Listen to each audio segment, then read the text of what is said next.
جی अस्सलाम वालेकुम, कैसे हैं आप सब। उम्मीद है आप सब ठीक होंगे, अल्लाह की अमान में होंगे। और मेरी दिली दुआएं हैं कि अल्लाह ताला आपको हमेशा सलामत रखे, अपनी अमान में रखे, दायमी खुशियां दे और दायमी आसानियां दे आपके अजीज़ों को, बाल बच्चों को, आपके जितने भी चाहने वाले हैं, आपके दोस्त अहबाब हैं, सबको अल्लाह ताला ढेर सारी खुशियां, ढेर सारी आसानियां अता फरमाए, आमीन। ज़ैनब एक बार फिर से आपके लिए एक न्यू टॉपिक के साथ, एक अच्छी सी वीडियो के साथ आपकी खिदमत में हाज़िर हुई है। और मेरी कोशिश यही होती है कि मैं आप लोगों के साथ ऐसे टॉपिक डिस्कस करूं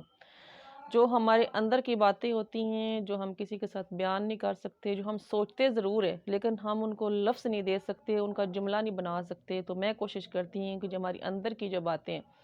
उनको लफ्ज़ों में ढाल के, उनको उनकी एक लड़ी परो के उसको एक जुमला बना के मैं आपके सामने पेश कर सकूं और आपके दिलों को थोड़ी देर के लिए मेरी गुफ्तगू से अगर तसल्ली मिलती है, सुकून मिलता है, तो ये बात मेरे लिए बहुत काबिल फ़ख्र है। और मुझे लगता है कि मैंने कुछ न कुछ इस ज़िंदगी में कमा लिया है, कुछ अच्छा कर लिया है। तो आज का जो टॉपिक है वो बहुत ही मज़े का है और ये ख़ुसूसी तौर पर उन लोगों के लिए है जो बहुत ज़्यादा डीप सोचते हैं, जो बहुत ज़्यादा गहरा सोचते हैं। वही इस वीडियो के जो मकसद को, इस वीडियो में की गई बात को अच्छे तरीके से समझ सकेंगे। जो अपने मतलब ज़हन के मुताबिक कुछ उनको इतना डीप नहीं सोचते हैं, ज़्यादा डीप नहीं जाते हैं, उनको शायद मेरे इन लफ्ज़ों की जो हकीकत है वो समझ ना आ सके, इन जुमलों पे वो गौर ना कर सके, बल्कि गौर करें भी तो शायद वो इसकी जो तह तक ना पहुंच सकें। तो इसलिए एक एज का एक हिस्सा आता है कि इंसान जो इतना डीप नहीं भी सोचता तो उसको लफ्ज़ों की शनाख्त हो चुकी होती है, क्योंकि वो ज़िंदगी में इतने ज़्यादा तजर्बात कर चुका होता है, इतनी ज़्यादा कुताहियाँ कर चुका होता है, इतने ज़्यादा धक्के खा चुका होता है, इतने ज़्यादा दुख उठा चुका होता है। तो उसको वो बात जो है वो ज़रूर समझ में आ जाती है, लेकिन उस पे टाइम लगता है। तो बात इसमें मैंने की दुख की, तो लोग समझते हैं कि जो दुख और जो दर्द होते हैं वो इंसान को अज़ियत देते हैं, अज़ियत ज़रूर देते हैं। लेकिन आज की जो वीडियो है वो दुख और दर्द के हवाले से है कि दुख और जो दर्द होते हैं वो इंसानी ज़िंदगी पे क्या असरात छोड़ते हैं और इंसान की शख्सियत को कैसे बदलते हैं, इस पे मैं बात करूँगी। वीडियो आगे बढ़ाने से पहले मेरी आपसे रिक्वेस्ट है कि अगर आप लोगों ने मेरा चैनल सब्सक्राइब नहीं किया तो प्लीज़ आप मेरा चैनल सब्सक्राइब भी कर दीजिए और आगे शेयर भी कर दीजिए, मैं आपकी बहुत ज़्यादा शुक्रगुज़ार होंगी। तो बात हो रही थी दुख और दर्द की, तो लोगों के ख्याल के मुताबिक ज़्यादातर मेरा जो मुशाहिदा है, जो लोगों से मैंने बातचीत की है, वो समझते हैं कि दुख जो है इंसान को तोड़ देता है, कमज़ोर कर देता है, इंसान ख़त्म हो जाता है। लेकिन मैं इस पे जो है वो इख्तिलाफ़ राय रखती हूँ। जो दुख और दर्द होता है ना, वो हद से ज़्यादा अगर बढ़ जाए तो वो आपके सारे जो दर्द हैं उनको मिटा देता है, उनको पसे पुश्त डाल देता है, आपको मज़बूत बनाता है और आप एक मज़बूत और पावरफुल इंसान बन जाते हैं जो हर चीज़ को फ़ेस कर सकते हैं। आप में फ़ैसले की ताकत को पैदा करते हैं दुख और दर्द। इसको मैं एक मिसाल के तौर पर बयान करूँगी कि मेरे अब्बू जो थे वो तकरीबन 90 साल के होके उनकी डेथ हुई, तो अक्सर मैं उनको देखती थी कि वो अपने पाँव के मतलब ये जो टखना होता है उसमें से छुरी के साथ अपने मांस को काट रहे होते थे और उनको हम जो देख के वो बड़ा ऐसे झुर्री से लेते थे कि अब्बू आपको पेन नहीं हो रही?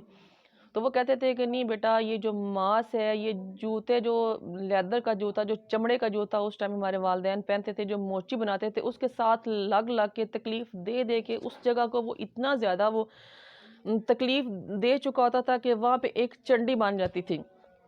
चंडी मतलब वहाँ पे सख्त किस्म का इतना सारा उभरा हुआ छाला सा बन जाता था कि उसको आप अगर छुरी से काट भी दें तो पैर को या आपकी पिछली स्किन को कभी भी कोई तकलीफ फील नहीं होती थी। तो इस तरह का मुझे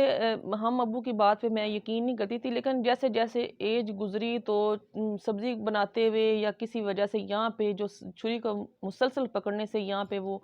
मेरी भी एक दफ़ा चंडी बनी, वो एक वो छाला सा बन गया बड़ी सख्त किस्म का। उसको मैंने छुरी से काटा, कैंची से काटा, लेकिन मुझे कोई इसकी पेन नहीं है। तो बात हो रही थी चंडी की मिसाल मैंने इसलिए दी है कि इंसान जब उसके ऊपर पहला सान्या गुजरता है तो उसको लगता है कि मुझे बहुत ज़्यादा तकलीफ़ हुई है, फिर साने के ऊपर फिर एक और हो जाता है, हादसात के ऊपर हादसात होते हैं।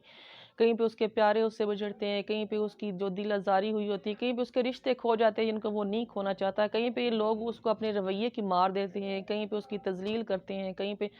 उसको मतलब अपने से नीच समझा जाता है। तो उस लिहाज से वो इंसान जो है कतरा-कतरा, कतरा-कतरा जो है वो तकलीफ़ सहता रहता है। اور ایک ٹائم ایسا آتا ہے کہ وہ انسان کے لیے اس طرح کی چھوٹی چھوٹی جو تکلیفیں ہوتی بے معنی ہو جاتی ہیں، اور اگر معنی بنتا ہے تو اس میں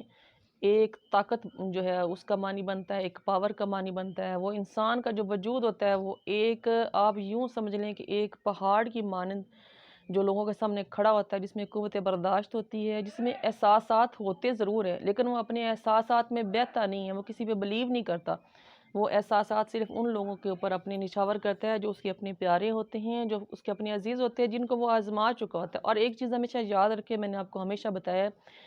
اس دنیا میں یہ جو دور چل رہا ہے، اس میں اگر صرف آپ کے ساتھ کوئی مخلص ہے تو وہ آپ کی گھر کی جو چار دیواری کے اندر 4 لوگ رہتے ہیں، 5 رہتے ہیں، 10 رہتے ہیں، اس میں آپ کے ماں باپ بھی ہو سکتے ہیں، بیوی اور شوہر بھی ہو سکتے ہیں، بچے بھی ہو سکتے ہیں، صرف آج کے دور میں وہ ایک دوسرے کے لیے مخلص ہیں، وہ بھی بڑے خوش قسمت گھرانوں میں۔ باقی آج کل ہم اپنی جو روایات کو بھول چکے ہیں، ہم جدت کو پڑھ گئے، ہم جو باہر کے ممالک ہیں ان کو دیکھتے کہ ہم اپنے آپ کو بڑے ترقی یافتہ سمجھ رہے ہیں، لیکن ہماری جو سوچ ہے وہ اتنی ہی ترقی پذیر میں سمجھتی ہوگی۔ اب ہم اپنے رشتوں کا تقدس بھول گئے، ہم اپنے رشتوں کی جو ہماری عظمت تھی ان کو ہم بھول گئے، ہم اپنے ماں باپ کو پس پشت ہم نے ڈال دیا، ہم اپنے ماں باپ کو کے سامنے اونچی آواز میں بات کرتے ہیں، ان کو ہم مشورے دیتے ہیں، جبکہ ماں باپ کے سامنے اف کہنے کا بھی حکم نہیں ہے۔ ہم اپنے بڑوں کی تذلیل کرتے ہیں اور سمجھتے ہیں کہ ہم بہت سمجھدار ہیں۔ تو کہنے کا مقصد یہ ہے، بات دکھ کی ہو رہی تھی، تو دکھ جو درد ہوتے ہیں وہ انسان کو ایک چنڈی بنا دیتے ہیں۔ چنڈی مطلب جو آپ کے پاؤں میں یا کہیں ہاتھ میں آپ ورک کرتے ہیں کسی مزدور کا، اگر آپ ہاتھ دیکھیں تو وہاں پہ ایک سخت قسم کا جو ہے وہ چھالا بن جاتا ہے، ابھار آ جاتا ہے، اس کو چنڈی کہتے ہیں۔ وہ مسلسل تکلیف سہ سہ کے وہ اتنا سخت بن جاتا ہے کہ اس کو جو کسی درد کا یا اس کو کاٹ بھی دیا جائے تو اس کو احساس نہیں ہوتا۔ اسی طرح کبھی بھی آپ کو کوئی تکلیف آئے، آپ کو کوئی دکھ آئے تو آپ پریشان نہ، آپ سمجھیں کہ اللہ تعالیٰ آپ کو مضبوط بنا رہا ہے اور آپ ایک چنڈی کی طرح بن جائیں گے۔ اگر آپ کو کوئی کاٹ کے پھینک بھی دے گا تو آپ کو تکلیف کا احساس نہیں ہوگا، آپ بلکہ اس چیز کا سامنا کریں گے، بہادر بن جائیں گے۔ حادثات آپ کو بہادر بنانے کے لیے آتے ہیں، نہ کہ آپ کو کمزور کرنے کے لیے آتے ہیں۔ تو میرے خیال میں جو لوگ یہ کہتے ہیں کہ جو دکھ درد دیمک ہوتے ہیں آپ کو اندر سے کھا جاتے ہیں، جو اس کو دیمک بنانا چاہتے ہیں ان کے لیے دیمک ہوتے ہیں، لیکن جو اس کو لے کر اپنے آپ کو مضبوط بنانا چاہے تو یہ مضبوطی کی علامت ہے۔ دکھوں سے، تکلیفوں سے اور کسی کی رویوں سے اپنے آپ کو پریشان مت کریں، اپنا بہت سارا خیال رکھیں اور زینب کو اجازت دیں اور میری باتوں پہ غور ضرور کریں، اپنا بہت سارا خیال رکھیں، خوش رہا کریں، کسی کے لیے دکھی ہونے کی کوئی ضرورت نہیں۔ السلام علیکم۔